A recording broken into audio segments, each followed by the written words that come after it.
Dear listeners, hello and welcome to my YouTube channel English Classes by Anwarul Haq.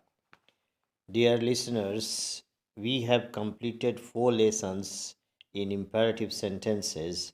Now, here is the fifth lesson, and in this lesson, I have chosen very simple and common word and very small sentences. With very small sentences, we are going to practice very effective sentences that we use in our daily life.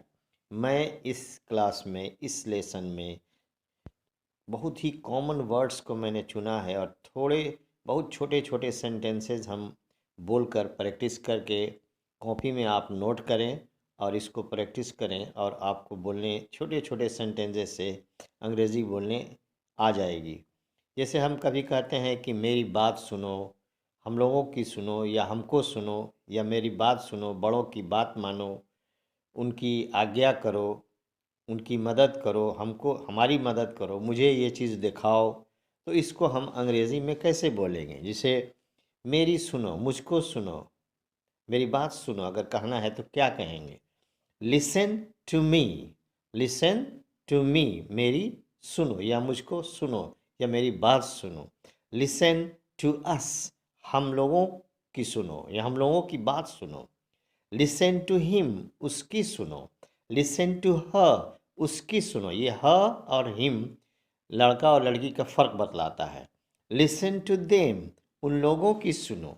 Listen to your teacher, अपने teacher की बात सुनो। Listen to your parent, अपने माता पिता की बात सुनो। लिसन टू एल्डर्स, बड़ों की बात सुनो। तो इस तरह से हम बोल सकते हैं, इनकी सुनो, उनकी सुनो, इस तरह से। तो सुनने की अंग्रेजी क्या हुई? Listen, LISTEN, listen. It is pronounce listen to me, listen to us, listen to him, listen to her, listen to them, listen to your teacher, listen to your parents, listen to your elders. This way we will practice. So, viewers and listeners, practice like this. अब कहना है किसी को कि मेरी बात मानो, अपने माता पिता की बात मानो, बड़ों की बात मानो। कैसे बोलेंगे? बात मानने की अंग्रेजी होती है ओबे, OBEY, ओबे। ओबे टू मी, ओबे टू मी, ओबे, मेरी बात मानो, मेरी सुनो, मेरी आज्ञा मानो, ये सेंस हुआ। ओबे टू मी, ओबे टू अस, हम लोगों की बात मानो। ओबे टू हिम, ओबे टू हर, उसकी बात मानो। ओबे टू देम, उन लोगों की बात मानो, यानी उन लोगों की आज्ञा पालन करो, ये मतलब है। ओबे टू योर टीचर, अपने शिक्षक की आज्ञा माने या आज्ञा पालन करें। ओबे टू योर पेरेंट्स, अपने माता पिता की बात माने। ओबे टू योर एल्डर्स, अपने बड़ों की बात माने, आज्ञा पालन करें। ओबे, सो ओबे टू मी, ओबे to us, obey to him, obey to her, obey to them, obey to your teacher, obey to your parent, obey to your elders. This is the way we will pronounce. Now किसी को कहना है मेरी मदद करो, उसकी मदद करो, उनकी मदद करो, अपने बड़ों की मदद करो, गरीबों की मदद करो, बेसहारों की मदद करो। इस तरह से अगर कोई बोलना है तो कैसे बोलेंगे? हेल्प मी, मेरी मदद करो। हेल्प अस, हम लोगों की मदद करो। हेल्प हिम, उसकी मदद करो। हेल्प हर, यानी किसी लड़की की मदद करें। हेल्प देम, उन लोगों की मदद करें। हेल्प योर टीचर, अपने शिक्षक की मदद करें। हेल्प योर पेरेंट्स, अपने माता पिता की मदद करें। हेल्प योर एल्डर्स, अपने बड़ों की मदद करें। Help the poor, help the poor, help the poor, help the down trodden, help the helpless, help the helpless, बेयार और मददगार लोगों की मदद करें। Help the helpless, help the beggar, help the beggar, beggar means फ़कीर, फ़कीरों की मदद करें। तो इस तरह हम बोल सकते हैं किसी की मदद करने के सेंस में। HELP, हेल्प, हेल्प मीन्स मदद करना। help me, help us, help him, help her, help them, help your teacher, help your parent, help your elders, help your parents, help the poor, help the helpless, help the beggar. This way we will use this word.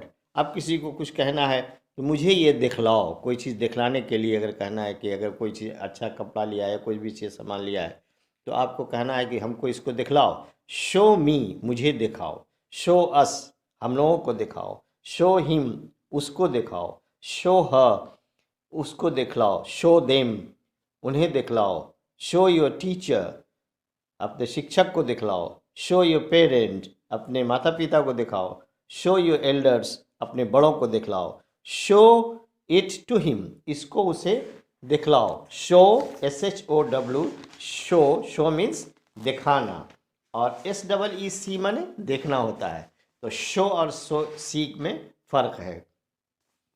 अब अगर किसी और को हमको कहना है कि जैसे मुझे उसकी कलम दो, मुझे उसकी कलम दो। Give me his pen, give me his pen, मुझे उसकी कलम दो। गिव मी हिज कॉपी, उसकी कॉपी मुझे दो। गिव मी हिज पेंसिल, उसकी पेंसिल मुझे दो। गिव मी हिज बुक, उसकी किताब मुझे दो।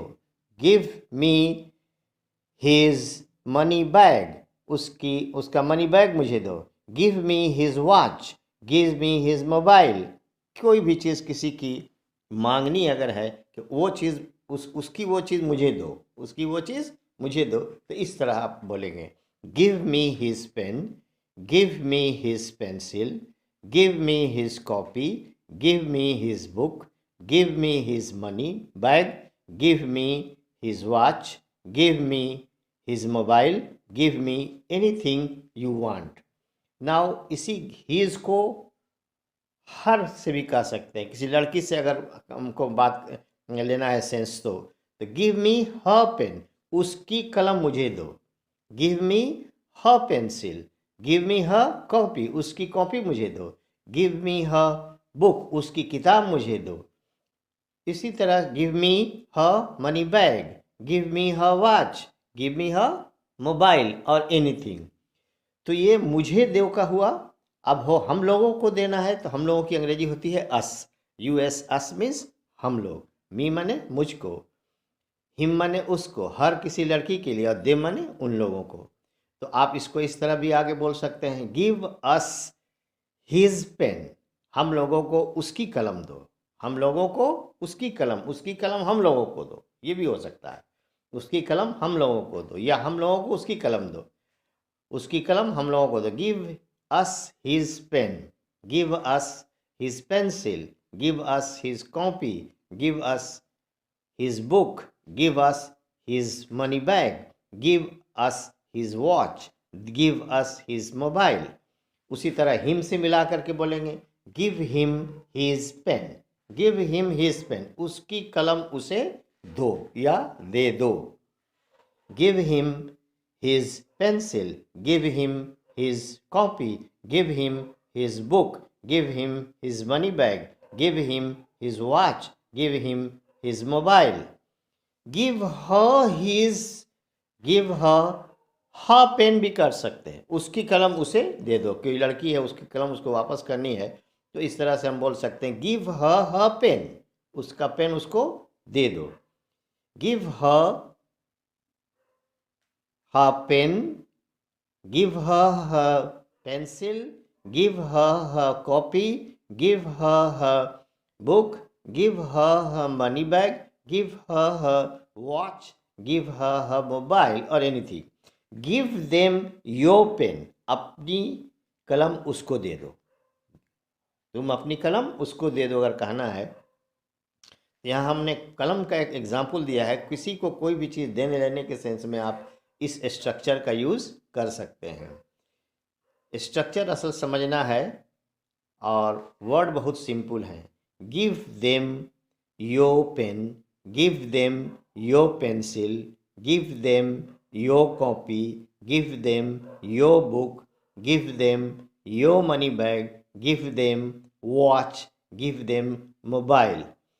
In this way इस टेबल में more than 150 sentences मोर टुगेदर बनते हैं।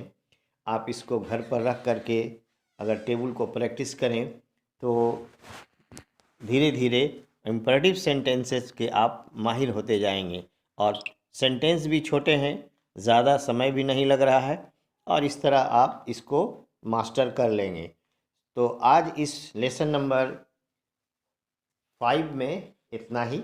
उम्मीद है कि आप इसको प्रैक्टिस घर पर करेंगे, और छोटे छोटे सेंटेंस से आप पहले प्रैक्टिस करें तो फिर उसके बाद बड़े सेंटेंसेस यूज़ किए जाएंगे।